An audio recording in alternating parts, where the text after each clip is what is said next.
নমস্কার, আমার পরিবারে সবাইকে স্বাগত। গত দুদিন বেশ বৃষ্টি হচ্ছিল। দুদিন বলা ভুল হবে, টানা 4-5 দিন একভাবে বৃষ্টি আর ভালো লাগছিল না। আর ঘরে যেহেতু একটা ছোট্ট বাচ্চা আছে, তারও ভালো লাগছিল না, কোথাও বেরোতে পারছিল না। আর আমাদের যেহেতু বাগানের দেশে বাড়ি, ক্ষয়ক্ষতিও হয়েছিল। ঝোড়ো হাওয়ায় বাগানের গাছপালা নষ্ট হয়ে গেছিল, এমনকি বাড়ির শাকসবজি সবই নষ্ট হয়ে যাচ্ছে।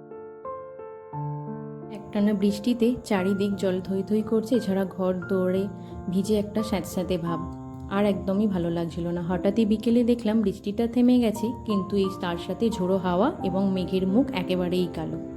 যখন তখন বৃষ্টি নামবে। আবারও সেই বৃষ্টি শুরু হয়েছিল। বিকেলবেলা হঠাৎই মনে হলো একটু কফি খাই। হাজব্যান্ডকে জিজ্ঞেস করাতে সে বলল না, আমি খাবো না। তাই অগত্যা আমি একাই বানিয়ে নিলাম নিজের জন্য। সচরাচর গরমে আমার চা বা কফি কোনোটাই ভালো লাগে না, কিন্তু বৃষ্টি পড়লে মনটা বলে একটু চা বা কফি খাই। তাই নিজের মতো করে বানিয়ে একাই খেয়েছিলাম। তার পরের দিন ছিল আমাদের রান্না পুজো। সেদিন আর ভিডিও করা হয়নি, কিন্তু বিশ্বকর্মা পুজোর দিন চলে এসেছিলাম বাবার বাড়িতে। আস্তে আস্তে গ্রামের এই সুন্দর দৃশ্য দেখতে দেখতে মনটা একেবারে খুশিতে ভরে গেছিল। আমার বাপের বাড়ি কামারকুণ্ডুতে। গ্রামের এই সবুজ দৃশ্য, তার সাথে বাপের বাড়ি যাওয়ার আনন্দ, দুটো একেবারেই যেন আর ধরে রাখতে পারছিলাম না। মেয়েদের বাপের বাড়ি এমন একটা জায়গা, যখনই আসি না কেন, যে অবস্থাতেই আসি না কেন, সব সময়তেই এক আলাদা আনন্দ দেয়।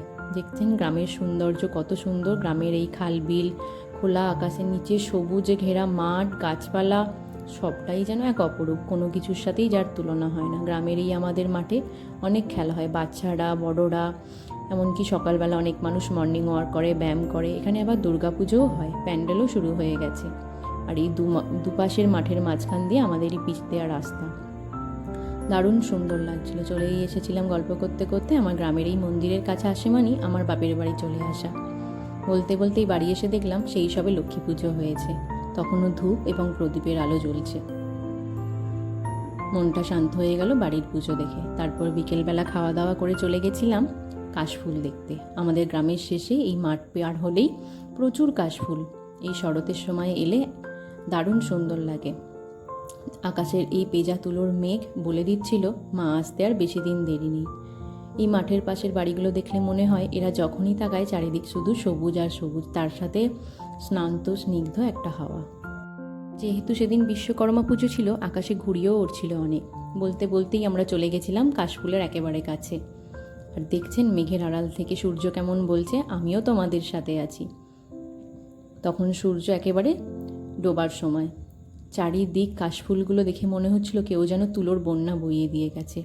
যদিও অনেক কাশফুল জলেতে নষ্ট হয়ে গেছে, ফুলের পাপড়িগুলো তো খুব নরম, জল পেয়ে অনেক ফুল পচে গেছিল, কিন্তু তবুও যে কটা ছিল দেখে মন প্রাণ একেবারে আনন্দে আটখানা, যা বলবো। সচরাচর এই দৃশ্য অন্য কোথাও দেখা যায় না গ্রাম ছাড়া। আর আমাদের এই গ্রামের এই মাঠে শেষে প্রতি বছর প্রচুর কাশফুল ফোটে এবং অনেক মানুষ দেখতে আসে বিকেলবেলা, ভোরবেলা এলে আরও ভালো লাগে। চারিদিক স্নান্ত একটা ঠান্ডা হাওয়া। পুকুর পাড়ের এই ফুলগুলো বলছিল, মা তোমার আসার যে বড়ই সময় হয়ে গেছে, তাড়াতাড়ি এসো, সব কিছু ঠিক করে দাও। আসার পথে দেখলাম এই ভাইগুলো ঘুড়ি ওড়াচ্ছে এবং কয়েকটা ছোট ছোট ভাই ঘুড়ি লুটছিল, দেখেও আরও ভালো লাগলো। আজ তবে এটুকুই থাক। সবাই ভালো থাকবেন, সুস্থ থাকবেন।